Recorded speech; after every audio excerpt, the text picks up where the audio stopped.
my fellow freedom lovers and sovereign thinkers. Thank you for tuning into the LL3 podcast. My name is Craig, transmitting from the beautiful swampy mangroves of South Florida. And today's date is Saturday, November 14th, 2020. Yeah. Woo. Well, hearing some of the pundits and bobbleheads about the election and all that, and, hey, like I said in my last episode, expect the cloak and dagger adventure to continue. As long as everything's done by the book. Plain and simple. I'm not going to go on a rant or tangent on it.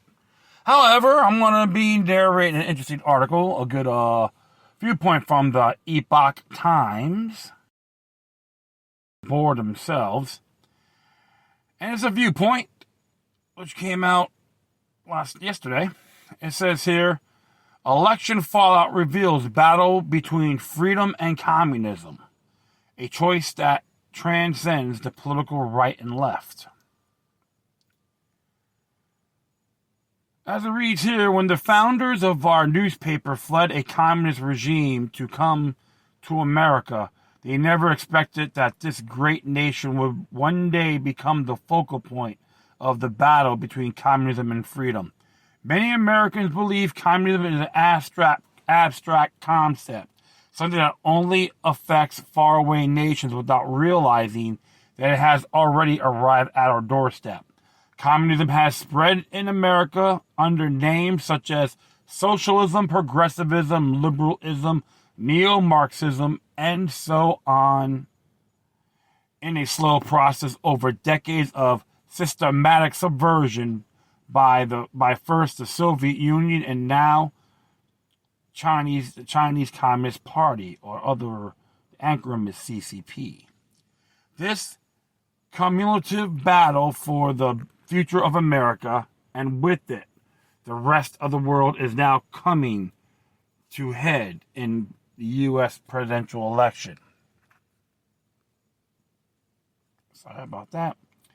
This conflict that transcends partnership and party affiliation. Belief in God has always been fundamental to America. The early colonists fled to the United States so they could practice their religion freely. The United States was founded on the belief that we are all created equal by God and endowed by the Creator with our rights. The U.S. motto is "In God We Trust."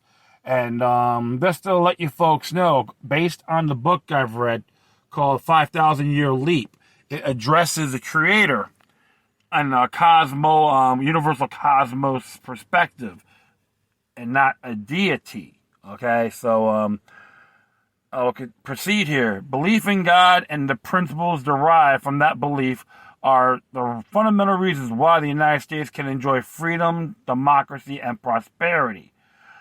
The term and why the United States has become the nation it is today. And I have to disagree with the term democracy because it's 50% plus one. Majority goes over the minority. So it should be Republican, like Republican form of government. But I will continue. In this great tradition, voting is a sacred duty in which each citizen may take responsibility for who governs. This year, the record number of Americans voted to choose their next leader. We have since learned that this process has been subversive. Numerous credible allegations of voter fraud have emerged, pointing to a systematic effort to change the outcome of the election.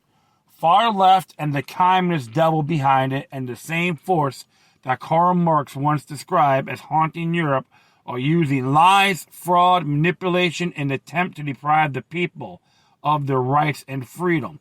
And you can use that term, Operation Mockingbird, as well. One of the two major U.S. parties, the Democratic Party, is no longer the political party it used to be.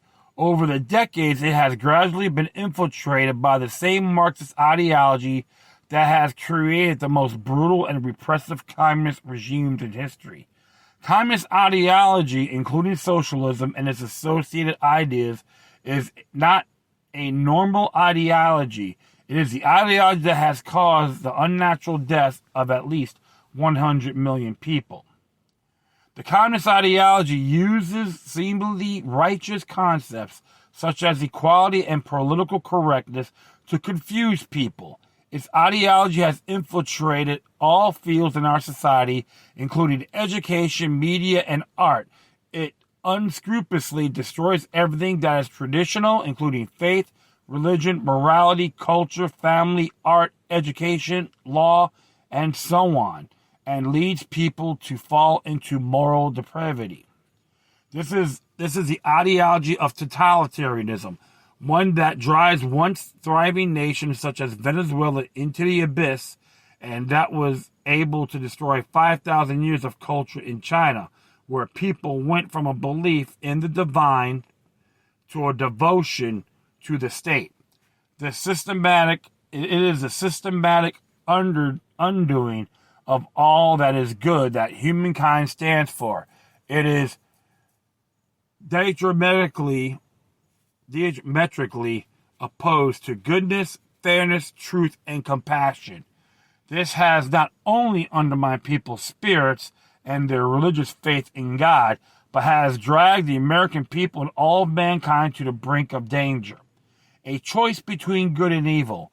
This is a conflict that transcends party lines, a battle between whether we as Americans can stay true to our following principles and follow God's will, or whether we will be subjected to forces that seek to control and destroy our most fundamental rights.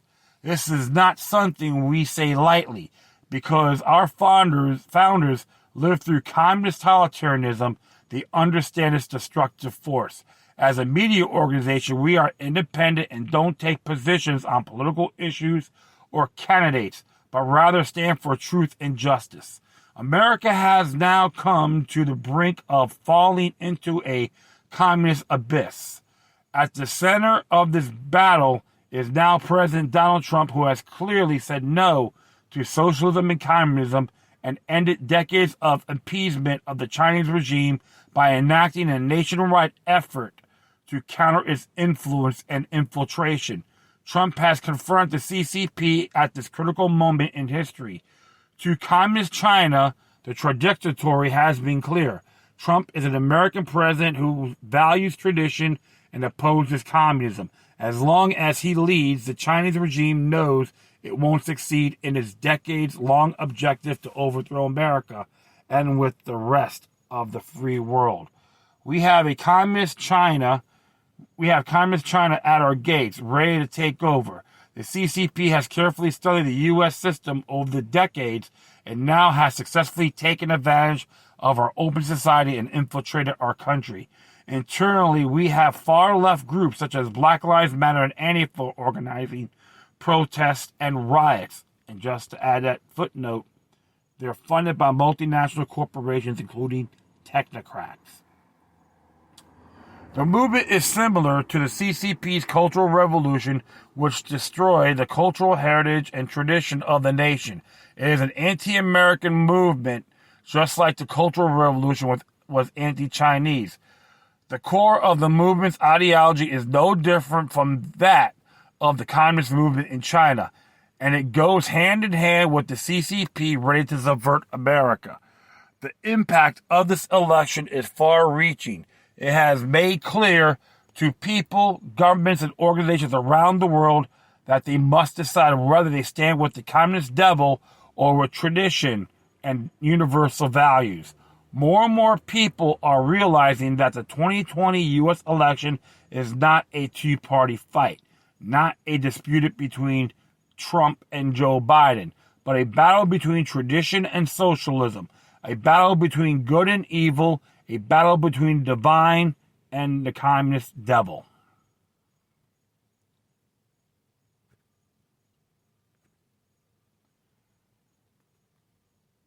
Very interesting viewpoint on this matter. Bottom line is this, folks. When it comes to the government, we never trust them, regardless.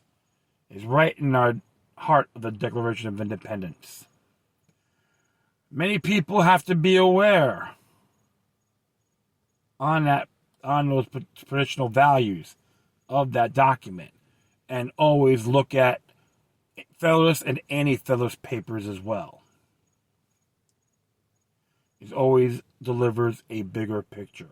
John Jay warned us about foreign influences on Federalist papers 2 through 5, including George Washington's farewell address, which occurred on September 19th, 1796, when he talked about factions and foreign influences are dangerous to our young republic. When he say, I mean actually political parties. When the propaganda machine contaminates the country, they do it in a slow process.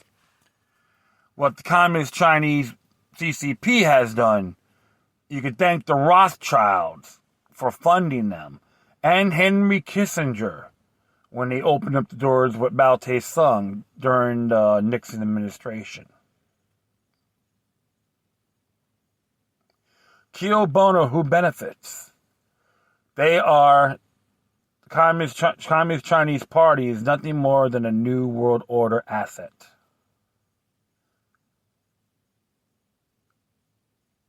And now what's going on with this election? Like I said before, don't be surprised if they enact the 12th Amendment after Electoral College on January 6, 2021. It's not set in stone, but prepare yourselves, my friends. The world is watching. Even though some other conspiracy researchers say the president is selected, not elected. And based on Joe Biden's past history of 47 years of tyrannical achievements, including supporting the Patriot Act, invasion of Iraq, and due to all these crazy free trade deals. He's just an example. He is a globalist puppet. I talked about the battle of the Zionist.